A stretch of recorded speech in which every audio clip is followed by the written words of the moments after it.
Saya pernah dicium sama orang miskin yang akut, miskin betul.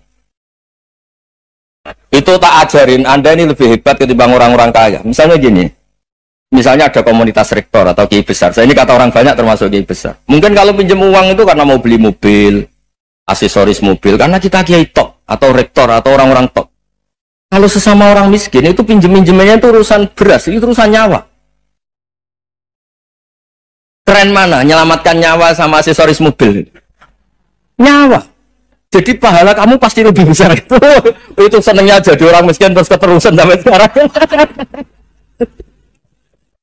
Itu. Ya coba kalau menteri sama menteri, rektor sama rektor, kira-kira pinjamannya apa Pak Arso? Kan kalau mau beli mobil atau mau umroh VIP, pokoknya yang keren-keren.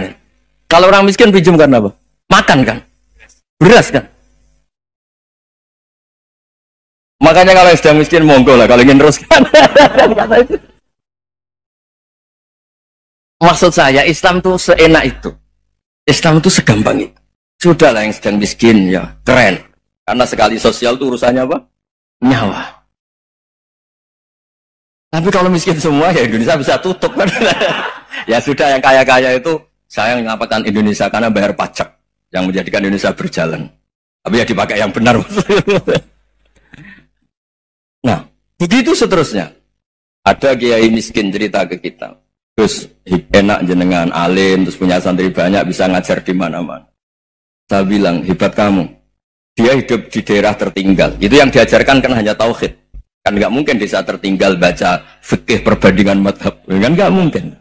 Oleh angka-angka apa Fajar Pak Sadali kan nggak mungkin. Fikih perbandingan apa? Madhab. Menyorot madhab dunia. Gaya angka-angka itu kan nggak mungkin. Tapi pertanyaannya, yang menyelamatkan masuk surga itu tauhid apa perbandingan madhab? Tauhid.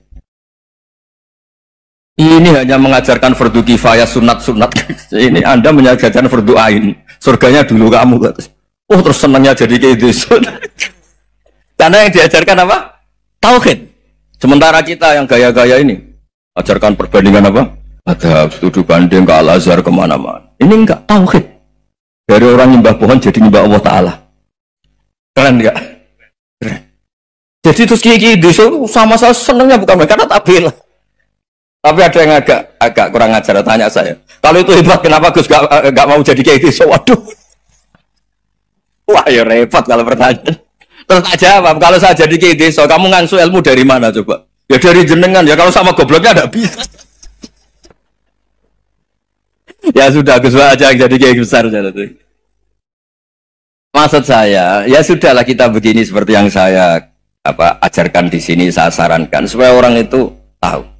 Ini namanya diroyah, apa?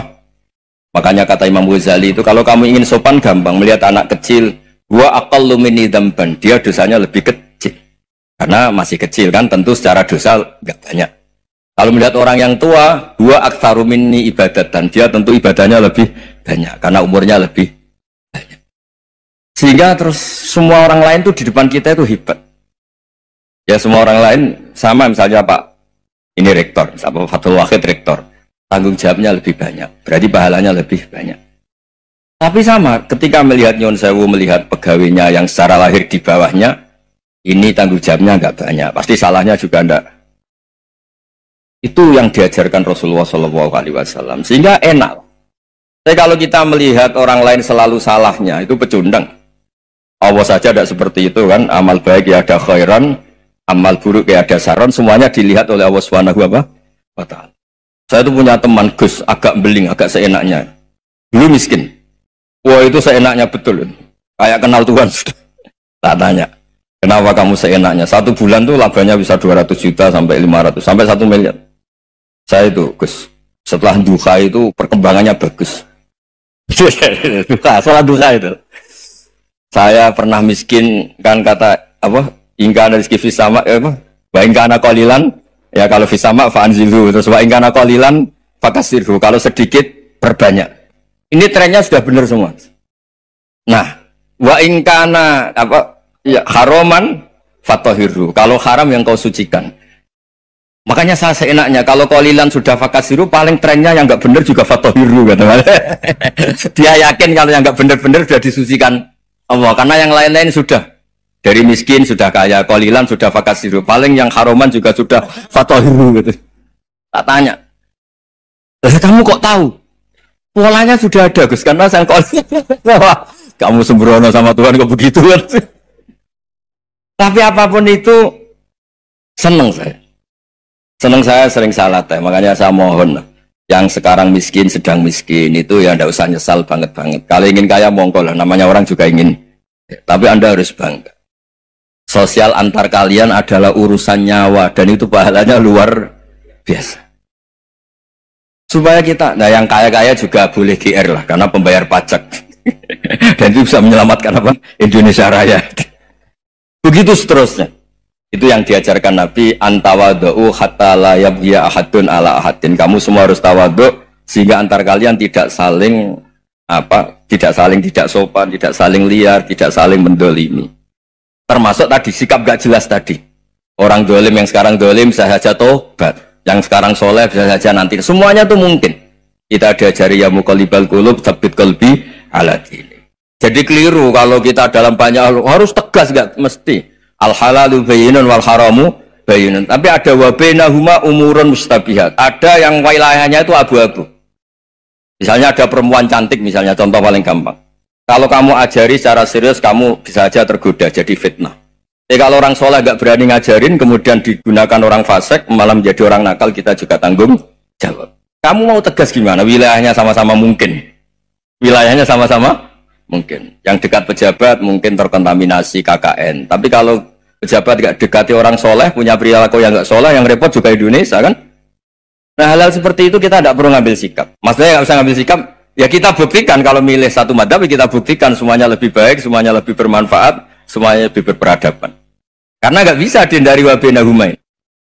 Termasuk nyuwun sewu, saya mohon maaf sama mulai Pak Harso, Pak Lutfi sampai Pak Fathul Wahid. Saya ini termasuk kiai yang nggak suka dekat sama orang-orang top. Bukan karena hasud. Memang konstitusi kiai harus gitu lah, tamud dan na'inaika. Kenal orang lebih tinggi itu kan resiko. Misalnya saya kiai desa, mungkin punya keri tua sudah seneng, punya kijang tua sudah seneng. Gara-gara kenal Pak Wahid naik Kempri, waduh kok saya kalah itu. Kenal orang itu kan resiko. Mungkin dosen-dosen sini kalau kenal saya di Rembang juga resiko. Di sini gak ada cium tangan melihat saya dosen, wah gak enak jadi dosen. Jadi memang harus dibatasin. Sekiranya mungkin orang terus karena latamud dan nanawa ainaika ilham. Kamu jangan sering melihat orang lain yang mungkin secara lahir dapat nikmat yang lebih tinggi timbang Anda. Kalau kamu gak bisa ngelola hati Anda bisa hasut, Anda bisa dengki. Paling tidak Anda bisa ada syukur. Saya itu sering didolani pejabat. Juga sering melihat pejabat di TV-TV. Naik mobil aja ada yang naikkan. Bahkan kalau wudhu itu anduk aja ada yang bawa. Itu kalau yang nggak kuat, weh naik jadi pejabat. Ya makanya terus konstitusi kiai itu mengatur, sudahlah mata kamu itu kamu batasin. Jangan melihat sesuatu yang potensi ya. Potensi menjadikan Anda tidak syukur. Jadi saya mohon, ini memang konstitusi saya sebagai kiai. Jadi saya, tapi di hati saya tetap akrab. Saya doakan semua untuk UI, untuk semua orang Indonesia kita doakan.